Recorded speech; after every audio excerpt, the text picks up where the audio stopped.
நீங்க பண்ற ஒவ்வொரு மீறுதல்களும் தயவாய் மன்னிக்கப்பட்டுன்னு மாத்திரம் நினைச்சிடாதீங்க. நீதிமானுக்கு பூமியிலே சரி கட்டப்படும். ஆமென், அல்லேலூயா.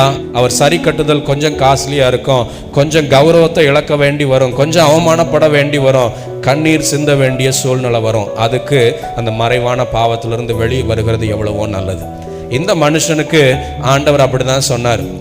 எப்படி நீ ரகசியமா இந்த காரியத்தை பண்ணியோ இதே மாதிரி வெட்ட வெளியில உன் குடும்பத்துல இப்படி ஒரு சம்பவம் நடக்கும், நீ கண்ணீர் விடுகிற அளவுக்கு அது நடக்கும்னு சொன்னார். அதே போல அவனுடைய பையன் வந்தான். சில ஆண்டுகள் கழிச்சு தாவீதினுடைய மறுமணி ஆட்டிகள் எல்லாம் அரண்மனையின் வெட்ட வெளியில வெராண்டால வச்சு இதே பாவத்தை ஜனங்களுக்கு முன்பாக செய்தான். தாவீது வெட்கி தலை குனிகிற அளவுக்கு மாறிச்சு. நீங்களும் நானும் ரகசியமாய் பிடித்து வைத்திருக்கிற, ஒதுக்கணும்னு நினைக்கிற, விளக்கணும்னு நினைக்கிற எந்த ரகசியத்தையும் நான் மறைச்சு வைக்க முயற்சி செஞ்சா அது எனக்கு இழிவாகவே முடியும்.